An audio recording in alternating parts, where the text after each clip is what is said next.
So this angle theta of the wedge is very interesting for us because we have been used to seeing this situation every time we solve the problem.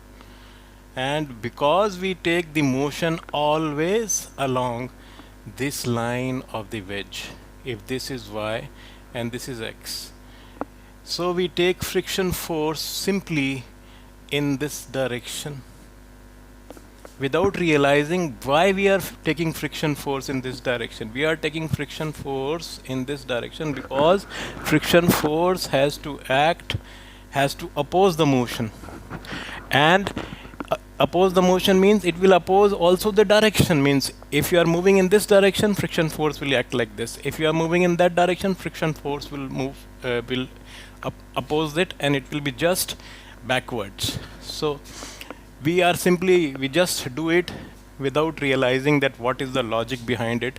And since we are not confronted with a situation where there can be a component of velocity along x, that is along the top part of the wedge and also along the inclined part of the wedge. So velocity has two components.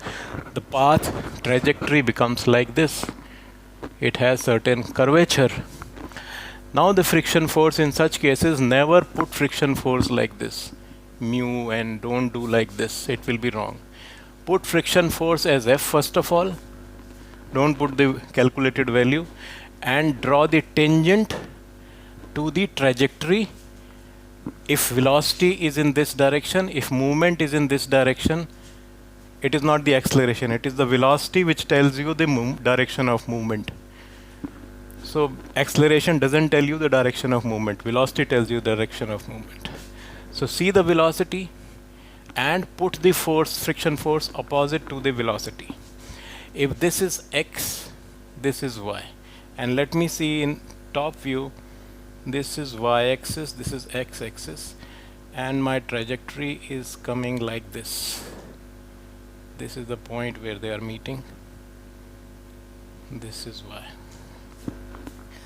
Now this angle of trajectory, it will be further curved later on, I am not concerned, I am taking a small part. It is making angle phi with y. You can take angle with x, that is immaterial. Only the cos will become sine will become cos. Let this particle or mass have velocity v at this point of time, and component along x is vx, component along y is vy. Don't take components of acceleration. You can take components of velocity, but acceleration has to be found in a different way. Now I have taken this mg sine theta, which is very logical. The force which is acting along the plane, that is along this side of the plane, is mg sine theta because mg is downwards. The normal to the plane is mg cos theta, and it is mg sine theta along this. Whatever you do in case of simple wedge problem, same thing I am repeating. Mg cos theta, mg sine theta, this is theta, and this is mg. A friction force is equal to mu times the normal reaction. Direction I have also already mentioned which direction you have to take. What is the normal reaction? Normal reaction will not depend on the trajectory. Normal reaction depends whether there is a motion perpendicular to the plane on which body is moving. If this is the plane on which body is moving, then what are the forces which are perpendicular to this plane? And since the body is not jumping, I can equate the forces. Normal reaction is upwards, and other normal reaction to the plane I need to know, and I always equate them because body is not accelerating with respect to this plane, perpendicular to the plane.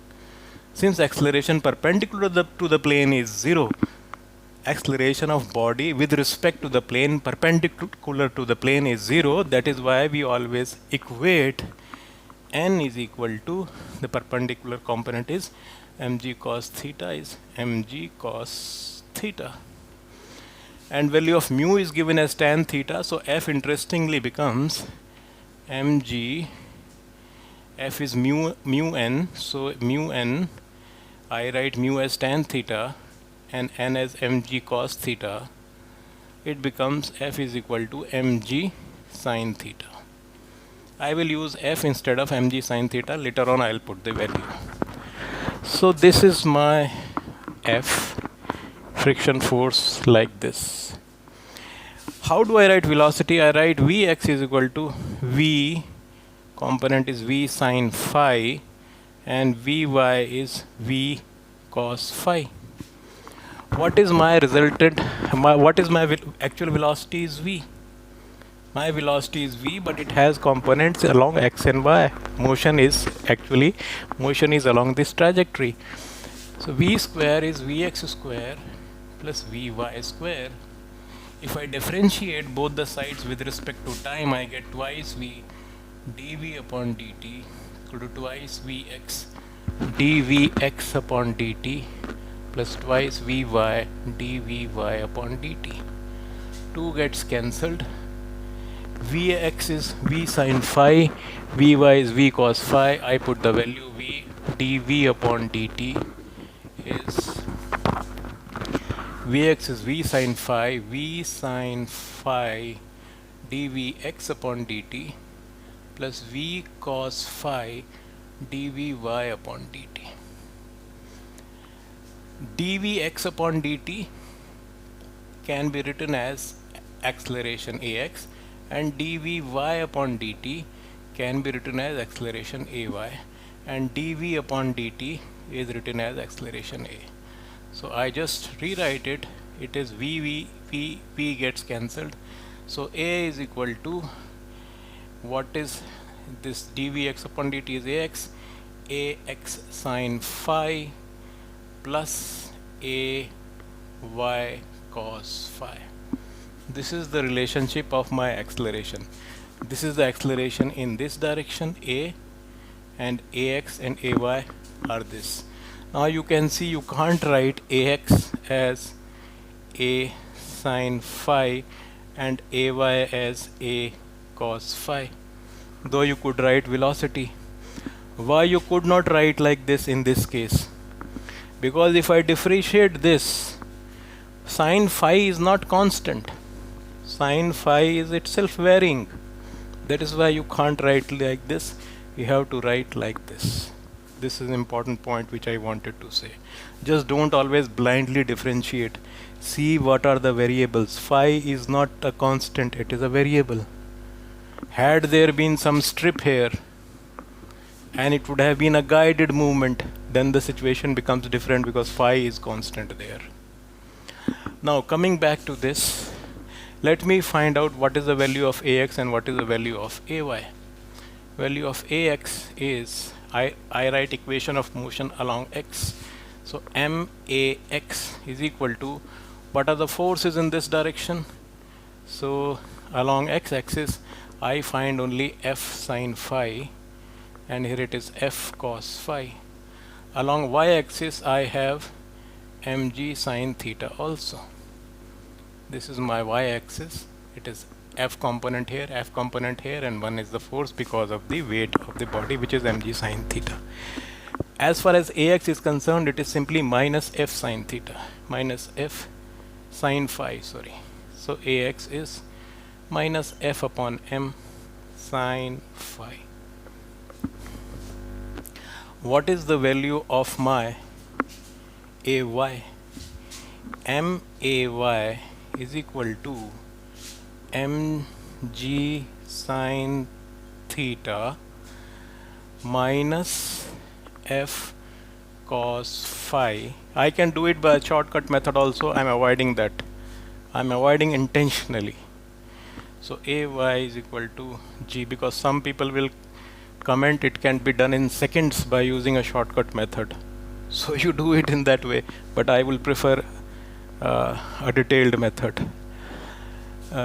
Minus f upon m cos phi. This is the value of my ay. Now put the value of ax and ay here. I get the value of a. You can find the value of a directly also, but I am avoiding it. you will get the same result even if you find directly. So A is equal to, what is Ax is minus f upon m sine phi whole square, and what is the value of Ay is g sine theta, so it is g sine theta cos phi minus f upon m cos phi whole square. So these two gets added, I get A is equal to sine square phi cos square phi minus f upon m. This becomes minus f upon m, so I get g sine theta cos phi minus f upon m is my A.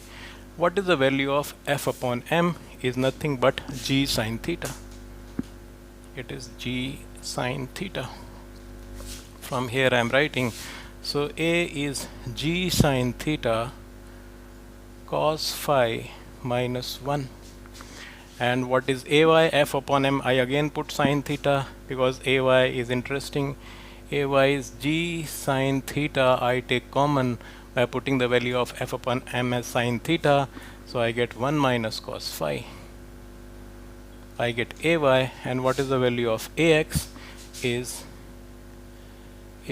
minus f upon m is g sine theta, so minus g sine theta and sine phi. Interestingly, you see, this is the thing which we have to use. If I add Ax and Ay, I get 0. I am not adding vector, I am as per the information which is available. Basically my A is equal to minus Ay, and this gives me an interesting differential equation. A is equal to minus Ay. A is dv upon dt, and Ay we had put minus dv y upon dt. If this is the equation, differential equation, I can easily use the integration and I get v is equal to minus vy plus some constant a. These are my values. Vx is v sine phi, vy is v cos phi. Let me put the value of vy, which we have used all through. V is equal to minus vy is minus v cos phi plus a. At t is equal to 0, cos phi, what is the value of phi? Initial conditions at t is equal to 0, phi is pi by 2, because I have to find the constant. When you have to find the constant, go to the initial conditions. So t is equal to 0, phi is, it started like this. So this angle which I have taken phi was pi by 2, and value of Vx was V0, and value of Vy was, value of Vx was V0 and Vy was 0. So here at, when I put at t is equal to 0, value of v is how much? V is Vx square plus Vy square, so value of v was V0. Value of a is V0. So I put the result here, v is equal to minus Vy plus a is V0. So v plus Vy is equal to V0 is my answer, and Vy is v cos phi. V plus v cos phi is equal to V0. So v common, 1 plus cos phi is equal to V0. Just rub it. Board is a problem space. So I get v is equal to V0 upon 1 plus cos phi is the answer. I hope camera doesn't deceive.